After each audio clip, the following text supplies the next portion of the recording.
Mas agora a gente vai para uma pauta interessantíssima.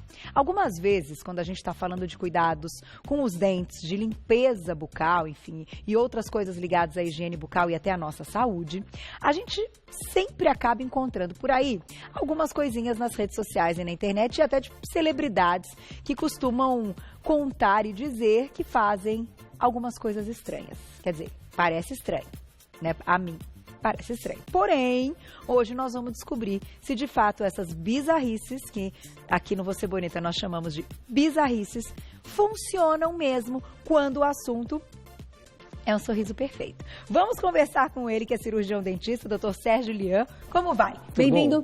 Tudo bem, querido? Obrigado, Boa tarde. O negócio tá complicado, hein? É coisa que não acaba mais. O povo inventa que é uma beleza. Tudo para falar que o dente vai ficar limpo, vai ficar bonito e que vai ser saudável. Antes da gente começar com cada item, qual é a sua opinião? Você acha que algumas coisas merecem realmente testes? Olha, tudo pode ser testado, mas tudo que a gente vê que estão usando, eles têm um efeito de limpeza, mas eles trazem consequências bem danosas para os dentes. Que é o que você vai contar. Sim, certo? Exatamente. Vamos começar então. Primeiro na tela, olha lá, você já ouviu alguém dizendo que faz isso? Carvão para clarear os dentes. Será que funciona? Veja pois Vem cá, doutor, vamos mostrar aqui. Você trouxe o carvão. Aqui, ó.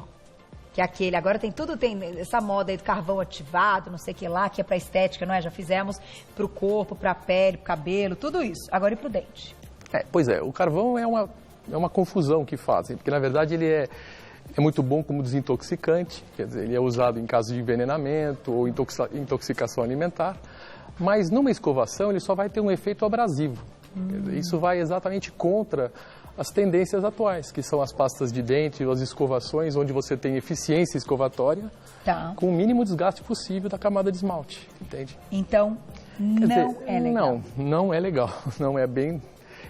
São efeitos abrasivos excessivos e remoção de estrutura de esmalte que tem consequências futuras. Quer dizer, o uso prolongado disso pode diminuir a espessura do esmalte e tornar o dente, inclusive, mais escuro. Porque a dentina que tem abaixo do esmalte, como essa aqui, por exemplo, o esmalte seria essa camada. A dentina que tem abaixo do esmalte, ela é amarela e vai se amarelando durante toda a vida.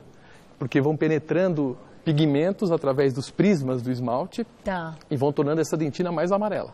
Esse esmalte cada vez mais fino, ele faz com que a cor do subjacente, a cor da dentina, fique mais evidente na parte de fora. Então o dente fica mais amarelado com o tempo. Isso com o tempo, utilizando aí, fazendo todos os dias. Porém, para terem inventado e até testado essa história, ele dá um aspecto de clareamento momentâneo? Sim, como ele é abrasivo, ele remove a placa, ele remove detritos e faz um clareamento, mas isso é completamente diferente dos produtos de clareamento profissionais. Perfeito. Ele até promove... Ele até promove uma limpeza, ele promove uma limpeza e isso dá um aspecto mais limpo, mais branco aos dentes, vamos dizer, mas não é um clareamento duradouro. Duradouro e de uma escovação para outra. Tá aí, muito bom. Vamos para a próxima, olha lá. Criar uma pasta de dentes de morango é realmente efetivo? Nossa, bonitinho morango. Pois é. O morango, assim como o limão, assim como o vinagre que eles colocam nas redes sociais, eles têm um efeito também para limpeza superficial, ou seja, limpeza extrínseca, através da dissolução da sujeira, ou seja, através do ácido. Né? O ácido, ele faz também uma descalcificação do esmalte e ele facilita a remoção, a perda de estrutura dental. Torna o esmalte mais poroso, inclusive, e mais susceptível, inclusive, a manchas. Quer dizer, então entra num ciclo vicioso. Agora, mas se a gente misturasse com uma pasta de dente, então eu tenho uma pasta lá que é clareadora e tal, amasso o meu moranguinho e amasso na pasta e uso. Eu não vejo sentido, Desnecessário, né? Existem tantas pesquisas para se conseguir maior eficiência de limpeza, maior eficiência de desintoxicação mesmo dos dentes, através das pastas, e isso associado ao menor desgaste possível dos dentes, ou seja, preservação dos dentes, e achar que colocar um limão ou então acentuar. Com certeza, se fosse importante colocar mais ácido numa pasta de dente, eu acho que as indústrias estariam fazendo isso, as pesquisas estariam colocando também. Pois é, porque a grande discussão também, doutor, e aí eu acho legal a gente falar disso já neste momento, como você comentou, da indústria, o que a indústria tem colocado para resolver todos esses problemas. O fato das pessoas que utilizam alguns desses elementos e alimentos que a gente está comentando são pessoas que não ingerem de forma alguma produtos industrializados, nem a pasta de dente. Então, como é que é isso? Até porque a gente não engole a pasta de dente. Então, fico eu pensando, nesse caso, o fato de ser industrializado, de ter ali alguns elementos que a gente sabe que não fazem bem para o organismo, mas para a gente usar só para os dentes e depois bochechar e expelir, vai fazer mal? Olha, veja bem, se tem ácido ou se é abrasivo, isso faria mal. No caso das pessoas que não querem usar uma pasta de dente, às vezes usar a própria escova. Simplesmente a ação mecânica da escova já faz a remoção de placa bacteriana e de tártaro. Quer dizer, o uso da pasta de dente tem os seus benefícios químicos, vamos dizer, mas ela também torna a escovação mais agradável. Seria esse. Sem dúvida. E com sabor, e o hálito também. Exato, perfeito. Também. Nós estamos falando Agora, do com hálito, relação à limpeza, a ação mecânica é até mais importante do que a própria pasta de dente. Entendi. A pasta vem aí para a questão do hálito e para... Do hálito e para tornar mais agradável. E tem produtos químicos que também auxiliam, né? E tem o flúor também. Hoje em dia, estava esquecendo de falar, o flúor é extremamente importante para a composição. As pastas de dentes, elas balanceiam também o pH, ou seja, tornam menos ácido, menos agressivas. Então, eu acredito que é bem importante usá-las. Perfeito. Vamos para o próximo na tela. Mas daqui a pouco em perguntinhas do público, hein? Usar bicarbonato de sódio durante a escovação. Quais os prós e contras? Então, a gente tem o bicarbonato de sódio aqui. Nós caímos de novo... Vou imitar, tá? Ok. Aqui, ó. Nós caímos de novo na abrasividade. Isso as pessoas podem até usar, muito eventualmente, eu não acho necessário. No dentista, por exemplo, se você vai fazer uma limpeza, normalmente eles fazem um jato de bicarbonato. Sim. Devido ao alto impacto do bicarbonato e a limpeza e a remoção muito efetiva de placa bacteriana e de todos os detritos que ficam na superfície. Mas tudo isso promove riscas, promove erosão do esmalte. Quer dizer, então o dente fica mais suscetível, a hipersensibilidade, a cárie e também a remoção, ou seja, perder uma estrutura que não será devolvida. Então, se a pessoa... reversível. Porque quando vai no dentista para fazer a limpeza, normalmente as limpezas também são feitas, não são feitas todo mês, são feitas aí periodicamente. Então, se a pessoa quiser usar o bicarbonato de sódio de 3 em 3 meses... Mas não deixa de ir no dentista também, né, gente? Fazer a limpeza no dentista. Isso aí é uma questão... Eu não sei precisar qual o tempo seria, porque... Que não faria mal, né? Por exemplo, uma limpeza em dentes, você também faz uma raspagem superficial, você faz um jato com bicarbonato e depois você tem a própria saliva, vai tamponar e vai dar uma remineralizada no esmalte do dente, né? Eu não sei dizer em quanto tempo deveria usar. O mais certo é fazer pelo menos uma limpeza a cada 6 meses. No dentista? No dentista, sim. Aí é um acompanhamento, o dentista tem condição de verificar se há alguma alteração, se há presença de bolso, inflamação gengival, e verificar onde tem os acúmulos, e inclusive alertar o paciente dele sobre que áreas estão sendo bem limpadas ou se não estão, etc. E tal. Perfeito. Então, gente, nem o bicarbonato, precisa não. Vai no dentista. Vamos para o próximo, olha lá, na tela. Escovar os dentes com cúrcuma realmente funciona? Nossa amiga apresentadora... Preta Gil. Bela Gil. Bela Gil, desculpa, falei errado. A Preta é a nossa cantora. Agora, a Bela Gil, apresentadora... Mas eu também confundo às vezes. Ela faz isso, eu acho, né? Então, ela colocou nas redes sociais, então. E aí? Eu vi, a cúrcuma ela tem, pelo que eu li, porque eu também vi essa matéria dela e fui também pesquisar. A cúrcuma tem um efeito anti-inflamatório, mas não tem nenhum estudo que comprove qual a quantidade. Aliás, existe um estudo que mostra que precisaria de uma quantidade muito grande para fazer esse efeito. Além do que, ela é muito cromatizada, ela é corada. Existe o risco de pessoas com restaurações, por exemplo, restaurações porosas, de ter mancha nos dentes. Assim como a violeta genciana também, que tem pessoas escovando os dentes, que como ele tem esse aspecto azul, ele dá uma impressão de que os dentes estão mais brancos. Mas se a pessoa tem alguma rugosidade, ou um esmalte mais poroso, ou uma restauração de resina, que também é mais porosa, uma restauração de resina antiga, ela pode conseguir um efeito de manchamento permanente dessas restaurações. Entendi. Então tem sempre um risco. Se a pessoa está usando isso em dentes totalmente rígidos, sem restaurações, eu não acho que tem efeito nenhum, mas também não tem grandes consequências. A única coisa é que ela vai ter que escovar muito mais, porque isso aí de fato é muito amarelo, né? É um açafrão, quase, o amarelo açafrão. Vai ter que bochechar muito. Exatamente. Muito. E aí vai ver o que dá o hálito, porque isso aqui, eu não acho ele perfumado, né?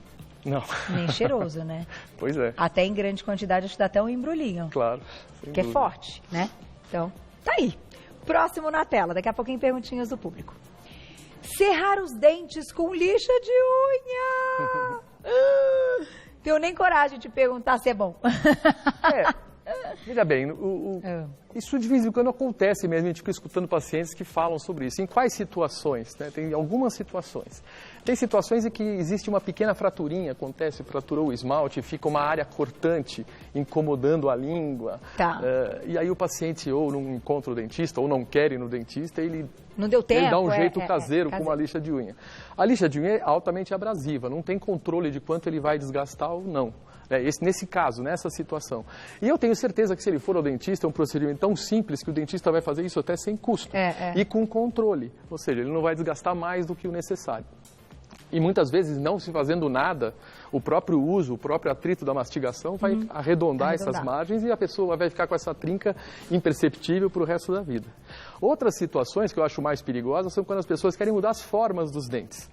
Então, por exemplo, tem gente que acha que tem uns caninos pontudos, como se fosse um vampiro, e eles vão lá e eles mesmos lixam os dentes. Quer dizer, então isso acontece.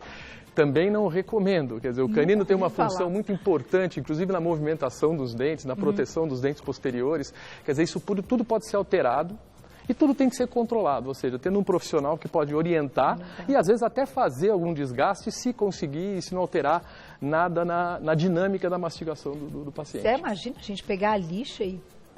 Pois é. Nunca tinha ouvido falar disso, já tinha, Nick? Pra ferrar aqui, ó. Os dentistas já devem ter escutado falar bastante. Ou, acho meu dente grande, né? Acho meu dente...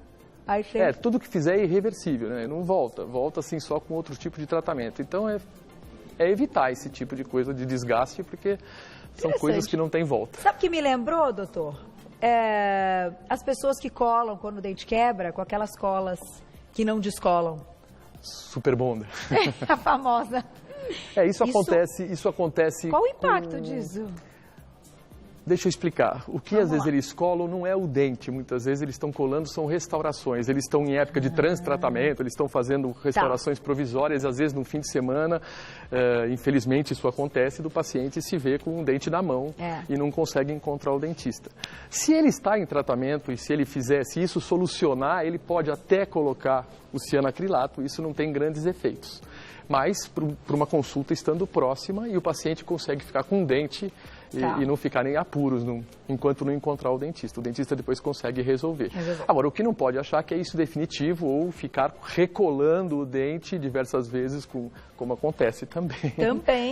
A gente vê diversas coisas, em consultórios a gente vê diversas coisas. Eu lembrei disso, olha só, gente, que cuidado, né? Fazendo como eu falei, se é uma situação em que você não consegue encontrar o dentista ou no fim de semana, porque essas coisas acontecem em Natal, no Carnaval. Total, à noite. Geralmente acontece. Bem assim. Então, é uma solução de emergência que pode ser usada desde que você encontre logo que possível o dentista para resolver. Tá aí. Tem perguntinha do público para você. Olha lá quem escreveu pra gente na tela. Obrigada, Sol. Um beijo. Como deixar a prótese dentária branca? Irá ficar diferente dos dentes caso faça o branqueamento dentário? Olha, isso é uma boa pergunta. Quer dizer, por isso que é interessante a pessoa estar sempre fazendo uma consulta antes de pensar em clareamento. Porque se ela tiver restaurações, essas não vão ser clareadas. Se ela tiver uma faceta, uma coroa, uma lente de contato em algum grupos de dentes, esses não serão clareados. Entendi. Quer dizer, então isso aí o dentista pode avaliar e o clareamento clínico ele pode ser feito por sessões e controlado até igualar todas as cores que a pessoa tem na boca. E tem que conversar com um profissional, lógico. Claro, senão... sempre, porque inclusive o clareamento, todo tipo de clareamento, ele deve ser feito depois de uma limpeza. Porque qualquer coisa que vai fazer contato com o dente, tem que estar o dente límpido. Porque se tiver placa, você não tem contato do gel com a superfície do dente. Então ele não consegue ter ação nessa região. Sem dúvida. E agora, por exemplo, aqueles clareamentos que a gente pode fazer em casa, os caseiros mesmo, que tem o gel e tal, que são até vendidos. também, enfim, por aí, até pela internet e tudo mais, eles também podem ter algum impacto negativo se feito de forma incorreta? Precisa, de qualquer forma, da indicação e da orientação do médico? O que eu pessoalmente acredito é o seguinte, esses materiais vendidos em farmácia, aprovados, eles são à base de peróxido com uma concentração bem pequena. Bem pequena. Sim. Mas, dependendo do caso, ou seja, o paciente não tendo uma limpeza da superfície, e na superfície, se houver placa interpondo entre o gel de clareamento e a superfície, não vai ter contato, não vai ter ação. Então você vai ter contato em algumas áreas e não vai ter contato em outras. Entendi. E você vai ter um manchamento dos dentes. É perigoso. Tem que tomar cuidado. Tem mais perguntinha, Fu? Quem escreveu pra gente na tela, olha lá. Obrigada, Ariadne, um beijo pra você. Existe algum alimento natural que clareie os dentes? Olha, se houver alguma coisa, seriam ácidos, entende? E são, como nós falamos, eles estão procurando o limão, mas não são clareadores, não são clareadores. A gente tem que explicar que o clareamento com peróxido de carbamida ou peróxido de hidrogênio, ele libera um oxigênio, esse oxigênio penetra o esmalte, chega até a dentina e quebra a molécula de pigmento. Tá. Quer dizer, então vai ter uma ação profunda e duradoura. De fato, você reduz a tonalidade do dente, você clareia o dente. Enquanto todas essas fórmulas, elas simplesmente fazem uma limpeza externa dos dentes. Tá. Com mais eficiência, porque são abrasivos, ou com mais eficiência, porque são ácidos. Tá? Mas são lesivos, entendeu? E não são clareadores de fato. De fato. Tá aí. Vamos para mais uma perguntinha. Olha lá, dá tempo, na tela. Obrigada, Cláudia. Um beijo para você. Me falaram que escovar os dentes com óleo de coco é bom para clarear e tirar tártaro. Experimentei e vi resultados. Óleo de coco eu ainda não tinha ouvido, Cláudia. Aliás, já ouvimos tudo do óleo de coco. Eu vi sobre o bochecho com óleo de coco, que é um bochecho de 20 minutos. Quer dizer, é algo que eu não consigo imaginar. Um minuto, vou fazer uma pausa. Desculpa, doutor, eu vou te interromper, porque falar uma coisa. Nós estamos na Copa do Mundo e acontecem jogos simultâneos e os meus meninos aqui, eles estão numa manifestação e a gente tem que dizer, você entendeu? É uma manifestação, porque parece que a Alemanha está ficando fora do negócio, é isso? Então tá, então atualizando o pessoal que ama você bonita, assim como eu, do futebol, tá 2-0 para a Coreia, tá bom? Continua, então continua a sua explicação. Então, foi uma gritaria aqui, um alvoroço, então... Eu precisava ver de novo a pergunta, então, do óleo de coco. Aí você comentou que o bochecho... O que eu li é sobre o bochecho, que ele tem, de fato, uma capacidade de amolecer, de dissolver, mas são bochechos de 20 minutos. Nossa. Eu não vi a respeito disso associado com escovação. Tá. Mas os produtos, eles visam amolecer os detritos que tem no lado, no caso do óleo de coco, que a gente não vê muito em relação à escovação, mas sim em relação a esse bochecho de 20 minutos. De 20 minutos. Eu não sei quem porque é que ele é bactericida, fungicida, coisas do tipo. Sim, então... mas o bochecho tem que ser de 20 minutos. É um negócio assim que eles dão até uma técnica para você fazer, não inclinar a cabeça para frente, não inclinar para trás para não deglutir. É um negócio bem... Tem atriz americana... Também que faz. Olha que interessante. Não, porque aqui na pergunta a Cláudia perguntou da escovação. Mas até pensando se há algum mal, talvez é um óleo, então talvez não faça mal. Mas não tem comprovação científica. Não tem comprovação. Nenhum desses métodos não tem comprovação. Eu não conheço ninguém que tenha feito isso e, inclusive, pesquisei um pouco, vi sobre esse bochecho, não vi nada sobre escovação. Interessante o bochecho. Que pena, senão, de repente, até teria na internet pra gente mostrar como é que era esse bochecho. Numa outra oportunidade, então, a gente mostra, né, Fu? O bochecho com óleo de coco, que também deve estar lá no YouTube, com certeza. Algumas coisas, numa próxima oportunidade, a gente vai colocar. E eu vou agradecer o Dr. Sérgio Lian, que é cirurgião dentista. Eu vou deixar para vocês o contato dele. Vai lá no Facebook. Entrou no Facebook, coloque Odontologia Lian, tá? Odontologia Lian, com N no final. Você já encontra todo o trabalho do doutor. Tá aí. Muito obrigada. Bela aula, viu? Até a próxima. Obrigada. Olha...